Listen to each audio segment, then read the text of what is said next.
నరసరావుపేటలో drug control administration కార్యాలయాన్ని మంత్రి Satyakumar Yadav virtual ద్వారా ప్రారంభించారు. ముఖ్య అతిథులుగా ఎమ్మెల్యే అరవిందబాబు, డ్రగ్ అధికారులు పాల్గొన్నారు. కార్యాలయ నిర్మాణానికి 69 లక్షలు కేటాయించిన మంత్రి సత్యకుమార్ యాదవ్కి ఎమ్మెల్యే అరవిందబాబు ధన్యవాదాలు తెలిపారు.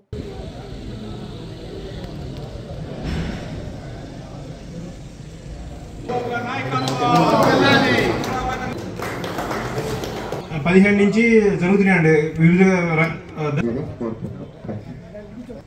ఈ విషయంలో ముందున్నారైతే state drug testing laboratory administrative office కట్టుకోవడం అనేది ఇది పల్నాడు జిల్లా ముఖద్వారానికి నర్సరావుపేటకి చాలా గర్వకారణం. ఉమ్మడి గవర్నమెంట్ ఏర్పడిన తర్వాత హెల్త్ మినిస్టర్ గారు చెప్పారు నర్సరావుపేటకి ఒక డ్రగ్ అడ్మినిస్ట్రేటివ్ ఆఫీస్ ఒకటి ఇవ్వడం జరుగుతుందని చెప్పారు. దానికి అన్నట్టుగానే మనకి శాంక్షన్ చేయడం జరిగింది. అప్పుడు కలెక్టర్ కూడా మనకి ఈ సైట్ కూడా శాంక్షన్ చేశారు. అదేవిధంగా అందరికంటే ఎక్కువ మరి కేంద్ర రాష్ట్ర ప్రభుత్వాల యొక్క మరి కలయికతోటి 69 లక్షల రూపాయలు మనకి శాంక్షన్ చేయడం జరిగింది. ఇప్పుడే మరి డిప్యూటీ డ్రగ్ కంట్రోల్ ఆఫీసర్ గారు చెప్పడం జరిగింది, లక్ష్మణ గారు డ్రగ్ ఇన్స్పెక్టర్ గారు చెప్పారు. అంటే అందరికంటే ఎక్కువ నిధులు మనకి మంజూరు అవ్వడం జరిగింది. దీనికి ముఖ్యంగా మనం అందరం మరి హెల్త్ మినిస్టర్ గారికి మన ధన్యవాదాలు తెలియజేయాలి.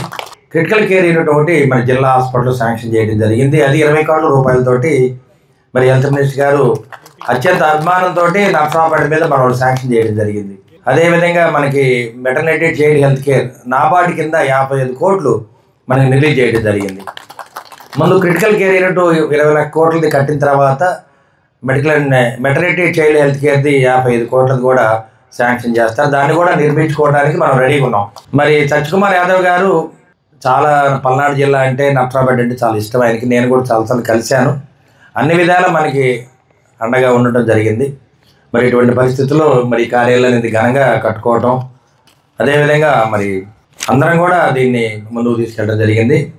ఒకటే నేను అడిగేది డ్రగ్ ఇన్స్పెక్టర్ కానీ మరి డిప్యూటీ డైరెక్టర్ కానీ అడిగేది ఏంటంటే మెడికల్ షాప్స్ వాళ్ళని కానీ వీళ్ళని ఎవరిని కూడా ఇబ్బంది పెట్టద్దు. ఒక్కటే మేము అడిగేది. ఎందుకంటే ఒక డ్రగ్ ఇన్స్పెక్టర్ అంటే భయపడిపోయే రోజులు వచ్చినాయి.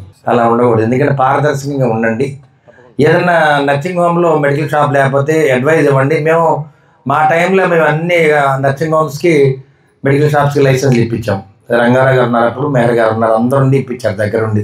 అదేవిధంగా చిన్న చిన్న మెడికల్ షాప్స్ వాళ్ళు ఏదో దాని మీద ఆధారపడి బతుకుతూ ఉంటారు. ఏదైనా మనం కూడా మెడికల్ డ్రగిస్ట్ అండ్ కెమిస్ట్లు కూడా ఏంటంటే తెలిసి చేసినా తెలియజేయకపోయినా తప్పులు చేయకూడదు. ఎందుకంటే ఫ్యూరియస్ డ్రగ్స్ ఉంటాయి, ఒక్కోసారి నార్కోటిక్ డ్రగ్స్ ఉంటాయి. ఇవన్నీ కూడా తెలియకుండా మన ట్రాంక్యులైజర్స్ ఉంటాయి. వాళ్ళు ట్రాంక్యులైజర్స్ పట్టుకొని మన ఒక అబ్బాయి బాంబేలో 2 సంవత్సరాలు జైల్లో ఉన్నాడు. ఎక్కడో బాంబే అతను వచ్చి ఇతనికి అమ్మాడు, ఇతనికి కొన్నాడు. మరి ఆ చైన్లో ఇతను దొరికాడు. ఎక్కడో కాదు మన 3వ వార్డులో దొరక 3 ఏళ్ళు జైల్లో కుటుంబంతో నాశనం అయిపోయింది. మనకి ఇక్కడ స్థలం దొరకడం కానివ్వండి, డిపార్ట్మెంట్ నుంచి ఫండ్స్ శాంక్షన్ అవ్వడం కానీ ఇన్ని జరిగిన తర్వాత ఇన్ని రోజులకి మనకంటూ ఒక సొంత భవనం ఏర్పరచుకోవడం, అది ఈ రోజు ప్రారంభోత్సవం చేసుకొని ఇందులోంచి విధులు నిర్వర్తించడం చాలా సంతోషకరమైన విషయము. మేము ఇదే ప్రాంతంలో మేము పుట్టి చదువుకొని ఈ కార్యాలయాన్ని రాకపోవడం మాకు అప్పుడు చాలా ఆలోచించాలి. దీన్ని ఎలా అయినా సరే చేయించాలి అని చెప్పేసి. తర్వాత దాంట్లో ఉన్నట్టు ప్రజాప్రతినిధులు కూడా సహకరించారు. మిగతా కార్యాలయాలు అన్నిటికన్నా ఇచ్చిన నిధుల కన్నా ఈ కార్యాలయానికి ఇచ్చి నిధులు ఎక్కువగా ఇచ్చారు. మిగతా అన్ని కార్యాలయాలకి 45 లక్షలు ఇస్తే దీనికి మేము మొదటి నుంచి కూడా రిప్రజెంట్ చేసి ఇది ఫ్యూచర్లో జిల్లా కార్యాలయం కాబోతుంది. కేవలం ఒక డ్రగ్ ఇన్స్పెక్టర్ కార్యాలయం కాదు, ఇది జిల్లా కార్యాలయం కాబట్టి దీనికి ఎక్స్పాన్షన్ ఫ్యూచర్లో ఇంకా ఎక్కువ పోస్టులు రావడం, ఎక్కువ మంది అధికారులు వచ్చే అవకాశం ఉంది. కాబట్టి ఇది ఒకేసారి కట్టేటప్పుడు ఫ్యూచర్ ప్లాన్ మొత్తం చేసుకొని కూడా పెద్ద కార్యాలయం నిర్మించాలని చెప్పేసి మేము ఎప్పటి నుంచో శాఖాధికారులకు కూడా రిక్వెస్ట్ చేసి దీన్ని పెద్ద స్థాయిలో శాంక్షన్ చేయించడం జరిగింది. అప్పట్లో మన ఎదురు చూస్తూ సొంత బిల్డింగ్ కావాలని దాదాపు 5-6 సంవత్సరాల నుంచి పోరాడితే ఇక్కడ గవర్నమెంట్ వారు స్థలం ఇవ్వడం, పోయిన కలెక్టర్ గారు శివశంకర్ గారు అనుకుంటాను ఉద్దేశం. అదేవిధంగా అప్పుడు ఉన్నటువంటి గవర్నమెంట్ వారు మనకి స్థలం ఇవ్వడం జరిగింది. ఆ స్థలంలో గవర్నమెంట్ వారి నిధులతో సెంట్రల్ గవర్నమెంట్ కానీ స్టేట్ గవర్నమెంట్ కలిసి కంబైన్డ్గా ఏర్పడిన ఫండ్స్ తోటి ఈ కార్యాలయం నిర్మాణం జరిగింది. ఇది మనం పోయిన 1 వారం 10 రోజుల క్రితం మనం ఇక్కడ చేయాలనుకున్నప్పుడు అప్పుడు తుఫాను వచ్చేసి ఆగిపోయింది. మళ్ళీ వాళ్ళ అదృష్టవశాత్తు వాళ్ళ వాతావరణం మనకు సహకరించింది. అందువల్ల మీ అందరూ కూడా సహాయ సహకారంతో ఈ కార్యక్రమం జరిగింది.